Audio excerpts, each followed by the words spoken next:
Assalamualaikum warahmatullahi wabarakatuh.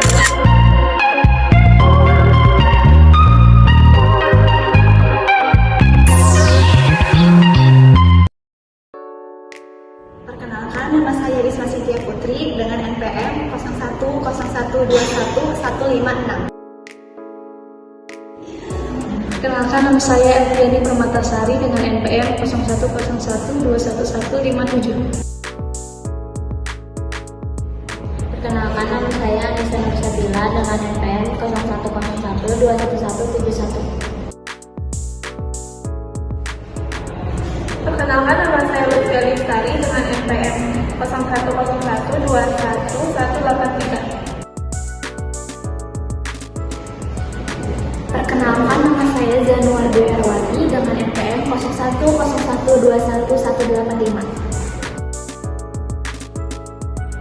Tugas ini ditujukan untuk mata kuliah perbandingan sistem hukum Dengan dosen pemangku Bu Yeni Febrianti SHMH MKN. Perbandingan sistem hukum yang ada di Indonesia, sistem hukum sivil dengan sistem hukum adat. Apa sih yang menjadi pembahasan kami? Kami akan membahas mengenai sistem hukum civil law dan sistem hukum adat, karakteristik, sejarah, sumber hukum, mekanisme penyelesaian, dan penerapan dalam masalah. Sebelum masuk ke materi, kita perlu tahu terlebih dahulu apa itu sistem hukum. Sistem hukum merupakan kesatuan utuh dari tatanan-tatanan yang terdiri dari bagian-bagian atau unsur-unsur yang satu sama lain saling berhubungan dan berkaitan secara erat. Untuk mencapai suatu tujuan kesatuan tersebut, perlu kerjasama antara bagian-bagian atau unsur-unsur tersebut menurut rencana dan pola tertentu. Dengan demikian, kami akan membahas mengenai sistem hukum civil law dan sistem hukum adat. Adapun sejarah dari sistem hukum civil law. Civil law berasal dari sistem hukum Romawi yang pada awalnya dikembangkan di wilayah-wilayah Kaisar Romawi pada abad pertengahan, kemudian menyebar ke seluruh Eropa melalui pengaruh gereja Katolik dan pengacara yang mempelajari hukum Romawi. Sistem hukum civil law didasarkan pada hukum tertulis seperti undang-undang, peraturan, dan putusan pengadilan, serta interpretasi atas undang-undang atau dokumen-dokumen hukum lainnya oleh pengadilan. Karakteristik dari sistem hukum civil law yang pertama didapat dari kekuatan mengikat karena diwujudkan dalam peraturan-peraturan yang berbentuk undang-undang dan tersusun secara sistematik di dalam kodifikasi. Kepastian hukum hanya dapat diwujudkan kalau tindakan-tindakan hukum manusia dalam pergaulan hidup diatur dengan peraturan-peraturan hukum tertulis. Yang kedua, civil law tidak dapat dilepaskan dari ajaran pemisahan kekuasaan yang mengilhami terjadinya revolusi Prancis. Artinya, penganut sistem hukum civil law memberi keleluasaan yang besar bagi hakim untuk memutus perkara tanpa perlu meneladani putusan-putusan hakim terdahulu. Dan yang ketiga, civil law digunakan sebagai sistem hukum inkuisitoral dalam peradilan. Artinya, hakim mempunyai peranan yang besar dalam mengarahkan dan memutuskan perkara. Hakim aktif dalam menemukan fakta dan cermat dalam menilai alat bukti. Selanjutnya, ada peran hakim dalam sistem hukum civil law. Putusan hakim atau jurisprudensi dalam civil law, penerapannya dilakukan oleh hakim, baik di tingkat pengadilan, Mahkamah Agung, hingga Mahkamah Konstitusi. Dalam keputusannya, Mahkamah Agung menangani permasalahan pada tingkat banding, dan dalam Mahkamah Konstitusi merupakan permasalahan pada tingkat kasasi, dan putusan yang keluar sudah memiliki kekuatan hukum tetap. Bagaimana peranan sistem hukum civil law di masyarakat? Sistem hukum civil law dianut oleh negara Eropa, salah satunya adalah Indonesia, dengan keputusan pengadilan yang berdasarkan kepada undang-undang, tap MPR, dan peraturan pemerintah pengganti undang-undang. Sehingga sistem hukum civil law tidak menganut sistem juri karena negara-negara tersebut menganut paham bahwa orang awam tidak tahu bahwa hukum tidak bisa ikut andil atau menentukan nasib seseorang, tetapi putusan hakim yang menentukan berdasarkan fakta dan sumber-sumber serta saksi-saksi yang mendukung. Baik, selanjutnya kita akan bahas mengenai sistem hukum adat. Hukum adat atau hukum tradisional adalah hukum yang merujuk pada aturan-aturan yang mengikat masyarakat, yang bersifat tidak tertulis dan timbul dari praktek-praktek yang tumbuh dan berkembang dari masyarakat hukum adat tertentu. Adapun sejarah hukum adat di Indonesia. Hukum adat di Indonesia sudah ada sejak zaman kuno. Kehadiran hukum adat bahkan diperkirakan sudah ada sebelum bangsa asing masuk ke Indonesia. Berbagai bukti pun mendukung temuan tersebut. Seiring dengan perjalanan waktu, datanglah kultur dari berbagai agama, mulai agama Hindu, Islam, hingga Kristen, yang membawa pengaruh kepada kultur asli tersebut, hingga menguasai tata kehidupan masyarakat Indonesia sebagai suatu hukum adat.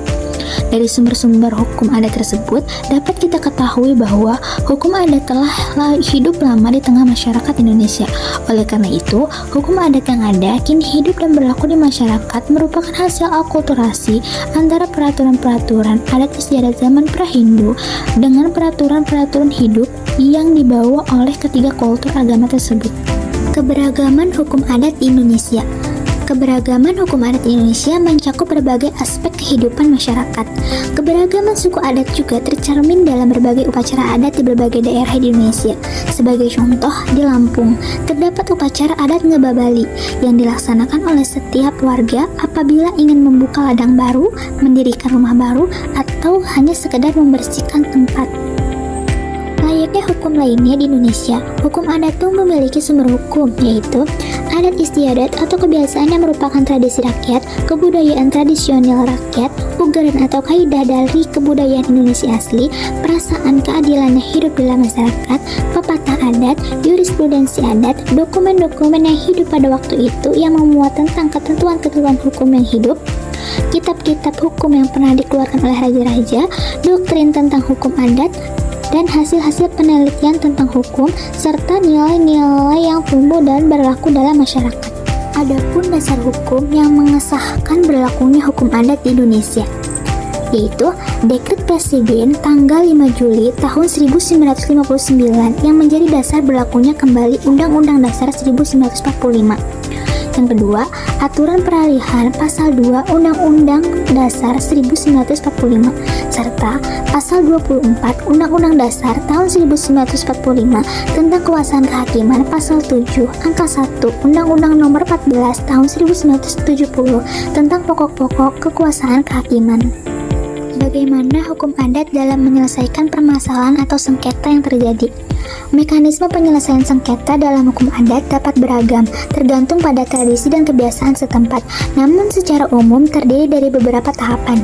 Yang pertama, adanya musyawarah. Pihak-pihak yang terlibat umumnya akan diajak untuk duduk bersama dalam sebuah musyawarah. Musyawarah dipandang sebagai sarana untuk membahas masalah secara terbuka, untuk mencari solusi yang dapat diterima bersama. Yang kedua, ada mediasi. Mediasi hampir sama dengan musyawarah, tetapi dalam hal mediasi didampingi oleh orang lain seperti penengah. Yang ketiga, pengadilan adat dilakukan jika musyawarah dan mediasi tidak berhasil untuk menyelesaikan sengketa, maka dapat diajukan ke pengadilan adat yang dipimpin oleh kepala adat.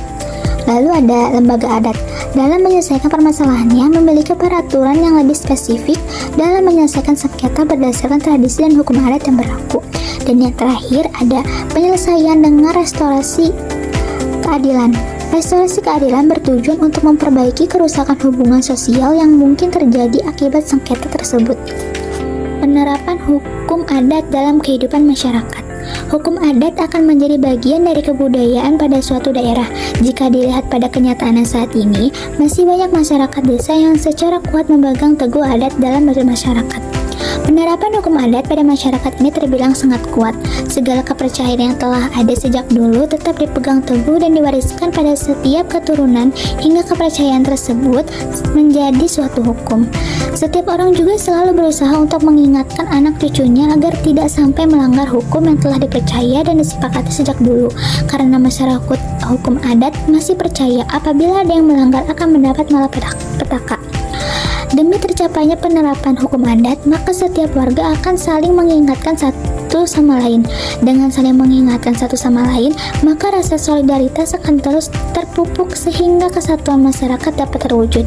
Selain itu, penerapan hukum tradisional yang terus bergantung di masyarakat juga akan memperkuat kebudayaan asli dari suatu daerah. Dari pemaparan tersebut, maka dapat kami simpulkan bahwa perbedaan antara sistem hukum civil law dengan sistem hukum adat adalah Sistem hukum civil law atau sistem hukum Eropa kontinental adalah suatu sistem hukum dengan ciri-ciri adanya berbagai ketentuan hukum yang dihimpun atau diatur secara sistematis dan mengikat dalam sebuah undang-undang yang akan ditafsirkan lebih lanjut oleh hakim. Sistem ini menekankan pada penggunaan aturan-aturan hukum yang sifatnya tertulis dalam sistematika hukum. Prinsip utama yang menjadi dasar sistem hukum Eropa kontinental adalah bahwa hukum memperoleh kekuatan mengikat karena diwujudkan. Dalam sistem Eropa kontinental, hakim tidak memiliki kebebasan penuh dalam menetapkan sebuah ketentuan hukum, karena hukumnya sudah diatur secara sistematis dan mengikat dalam sebuah aturan undang-undang yang akan ditafsirkan lebih lanjut oleh hakim.